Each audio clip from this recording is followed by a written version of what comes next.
অপেরার পক্ষ থেকে জানাই চণ্ডী পুজো এবং আখান যাত্রার আন্তরিক প্রীতি, শুভেচ্ছা ও ভালোবাসা। নমস্কার। পরম পুরুষ ঠাকুর শ্রী শ্রী রামকৃষ্ণ পরমহংসদেবের চরণধুলি মাথায় নিয়ে মা খেলাচণ্ডীর আশীর্বাদ পাথেয় করে শুরু করতে চলেছি মা চণ্ডী অপেরার ষষ্ঠ নিবেদন। একত্র সজল সামাজিক যাত্রাপালা সিঁদুর আছে স্বামী নেই। রচনা ডক্টর তাপস কুমার, নির্দেশনা ও সুর সঙ্গীত অশোক বড়াল, পরিবেশনায় মা চণ্ডী অপেরা, রূপসজ্জা, আলো ধ্বনি মহামায়া ড্রেস হাউস, গোলকুন্ডা। সহযোগিতায় সকল গ্রামবাসী বৃন্দ। তাই তো শুরু করতে চলেছি 1422 বঙ্গাব্দের মা চণ্ডী অপেরার শিল্পী বৃন্দ দ্বারা অভিনীত একশ্রু সজল সামাজিক যাত্রাপালা সিঁদুর আছে স্বামী নেই। সিঁদুর আছে স্বামী নেই, সিঁদুর আছে স্বামী নেই।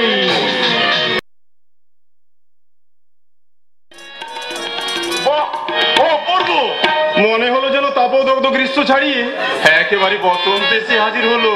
তাই তো তোমার অন্তর থেকে ঝরে পড়ছে মিষ্টি গানের কলি।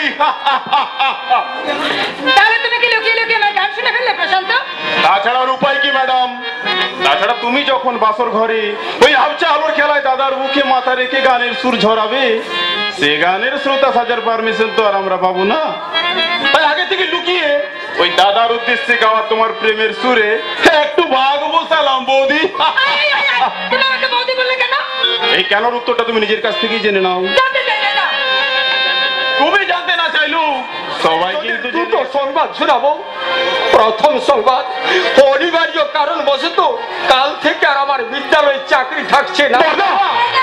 আর দ্বিতীয় সংবাদ, বসন্ত বিলেত থেকে আজ বাড়ি আসছে। আসছে নয়, আমরা এসেই গেছি।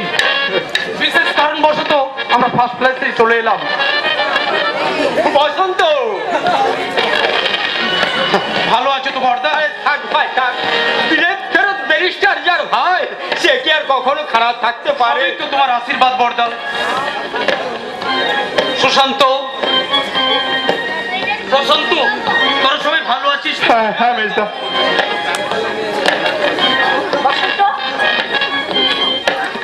ও সরি, বিনা বলতেই ভুলে গেছি। এ হলো সুশান্ত, ও হলো প্রশান্ত, আমার ছোট দুই ভাই। Bye. Yes, yes. I mean your brother. Yes. Hello, bye. Hello. আর উনি হলেন আমার পূজনীয় বর্দা। By voice, my relation. ও উনি সম্পর্কে তোমার ইয়ে মানে ভাসুর। বসন্ত, বসন্ত বাঙালি ল্যাঙ্গুয়েজ বড় খারাপ আছে। My বাছুর। হ্যালো বাছুর। হ্যালো বসন্ত, কে কে মেসেজ? ও সরি, বলতেই ভুলে গেছি বর্দা, ও হলো ডিনা। আমরা একসঙ্গে ব্যারিস্টারি পাস করেছি। আর তার চেয়েও বড় পরিচয় হলো স্বপ্ন তো সবাই। ভয়ঙ্কর স্বপ্নটা বারবার আমার ঘুম ভাঙে দেয়। স্বপ্ন তো সবাই দেখে দাদা বাবু, কিন্তু একই স্বপ্ন তো কেউ বারবার দেখে না রামদা। যেদিন আমার বাবা মোটর অ্যাক্সিডেন্টে মারা গেলেন, সেই রাতে প্রথম আমি ওই স্বপ্নটা দেখেছি।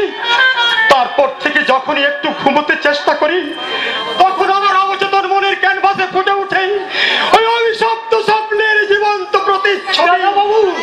তখন আমি ভয়ে আতঙ্কে চিৎকার করে উঠি, আর তোমরা সবাই ভাবো আমি পাগল হয়ে গেলাম বাবু।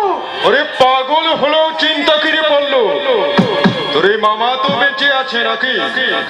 আমি শহরের ভালো ডাক্তার দেখিয়ে তোকে নিশ্চয়ই সুস্থ করে তুলবো। মামা, কিন্তু আমি সম্পূর্ণ সুস্থ আছি মামা। আরে আমি তো তাই বলি রে ভাগ্নে, আমি তো তাই বলি। কিন্তু এই পাড়া প্রতিবেশী থেকে শুরু করে এবারে চাকর বাকরেরা বলে বেড়াচ্ছে তুই নাকি পাগল হয়ে গেছিস। মামা জানিস জানিস বললো, তোর যখন 5 বছর বয়স তখন তোর মা মারা যায়। সেই ছোট থেকে আমি তোকে অত্যন্ত আদর যত্ন দিয়ে বড় করে তুলেছি। মায়ের অভাব তোকে কোনোদিন বুঝতে দিনি রে।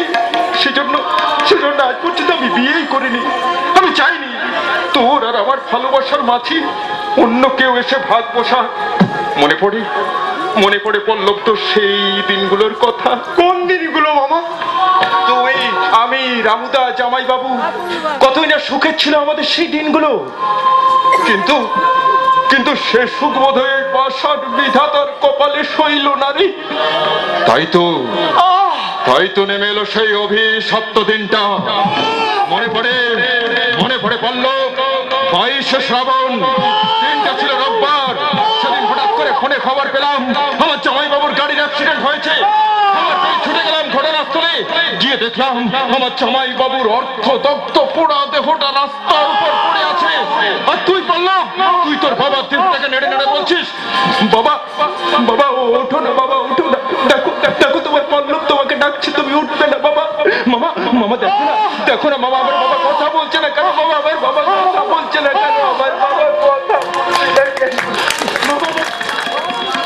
তোমার সুখের রাজপ্রাসাদে প্রবেশ করার আগে আমরা তোমার আশীর্বাদ রেখে এসেছি বড়দা। আশীর্বাদ? হ্যাঁ বড়দা, ফুলসজ্জার পূর্ব লগ্নে তোমার আশীর্বাদই হোক আমাদের জীবনের চলার পথের পাথেও। কি হলো চৈতালি, বড়দাকে প্রণাম করো। প্রণাম? যে মানুষটা আমার জীবনের সমস্ত স্বপ্নগুলোকে ভেঙে টুকরো টুকরো করে দিয়েছে, সে কখনোই আমার প্রণামের যোগ্য হতে পারে না। থামুন! ভেবেছেন বৌমা বলে নাকামো করলে আমি ধন্য হয়ে যাবো, তাই না? কি বললে বউ? খুব তো সুখী হয়েছেন দেখছি, তাই একটা মেয়ের জীবন নষ্ট করে আপনাকে সুখী সাজতে আপনার লজ্জা করে না? চৈতালি,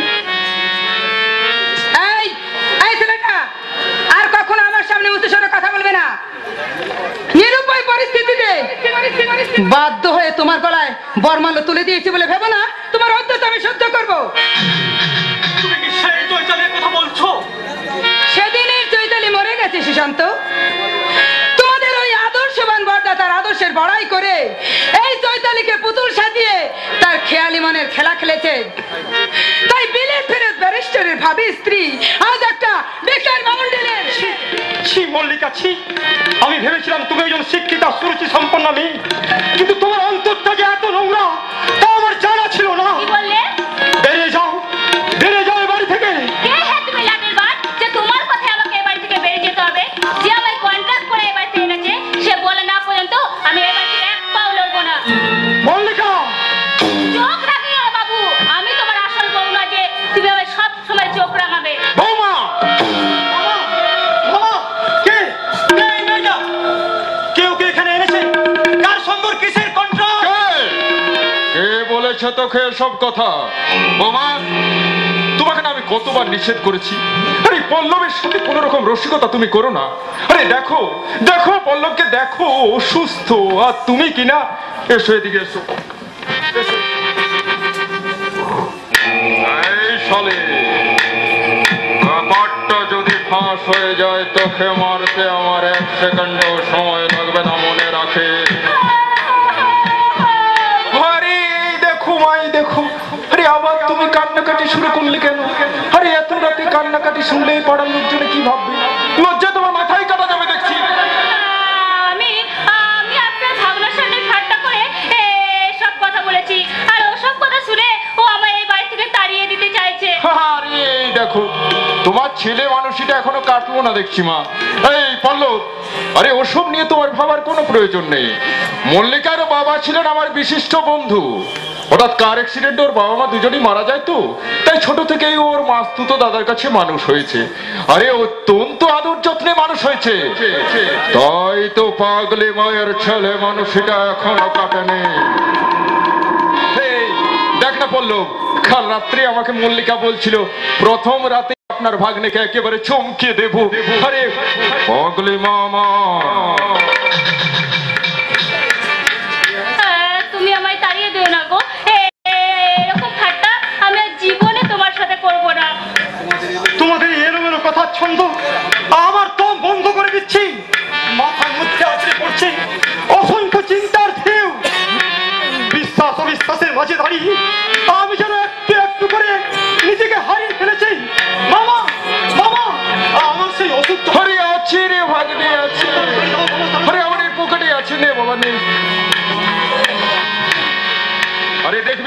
গেছি একসাথে চিড়ে খেয়ে। क्या गान क्या সুর, যেন শালা প্রেমের গন্ধ একবারে ফুরফুর ফুরফুর করে বেরো। গা মারি, তুই আমার গা। আর তোর এই ভালোবাসার গান শুনতে শুনতে তোর প্রেমে আমি একবারে পাগল হয়ে যাই।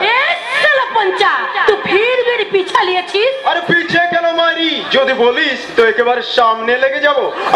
মেরা গলে লাগ যা। क्या बोला साले? না, পানি মানে জল খাবো, বড্ড তেষ্টা পেয়েছি, একটু জল দে না মাইরি। पानी खाबी तो पुकुर पे जाना बे साले। ও শালা, পুকুরের জল আবার কেউ খায় নাকি? আমি তোর জল মানে ওই পুকুরের জল খাবো বলছি।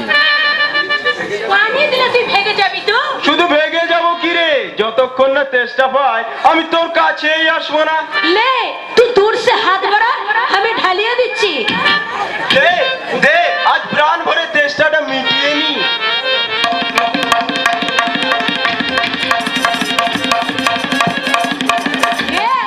কি দেখছিস বে पंचा? যৌবনের সমুদ্র। যা বলার আদালতে বলবে।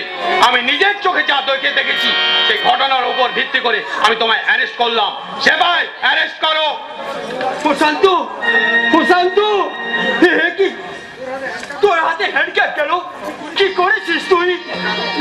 ওকে ওকে আপনি চেনেন? হ্যাঁ হ্যাঁ হ্যাঁ, চিনি চিনি। কি করেছিস? কোন অপরাধে আপনি ওকে অ্যারেস্ট করেছেন?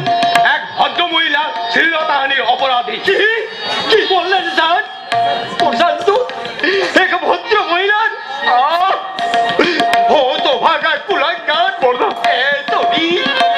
এই জঘন্য তোর পবিত্রী এতদিন এই শিক্ষা অর্জন করেছিস তুই জানোয়ার। আমার মান সম্মান ভবিষ্য ভবিষ্যতের সংশোধন করে দিয়ে শেষ কিনা তুই? জিতে গেছে, জিতে গেছে। ছয়ের পর ছয় মেরে অধর্মের মাঠে ক্রিকেট খেলায় স্কোর বোর্ডে রান আমি বাড়িয়েই চলেছি। এরপর উইকেট ফেলে এই দেশের সমস্ত সততাকে আমি বোল্ড আউট করে ছাড়ব। আমি মহেশ, খেলা করেছি শুরু, খেলা করবো শেষ। প্রশান্ত আবার সুশান্তকে খুন করেছে। হ্যাঁ ধর্মবতার, আমি নিজের চোখে ওকে খুন করতে দেখেছি। ও খুনি, ওকে শাস্তি দিন, শাস্তি দিন। উপযুক্ত শাস্তি শ্রী হেমন্ত রায়ের সাক্ষীর উপর নির্ভর করিয়া ভারতীয় দণ্ডবিধির 302 ধারা অনুসারে আসামি প্রশান্ত রায়কে আদালত ফাঁসির আদেশ দিল।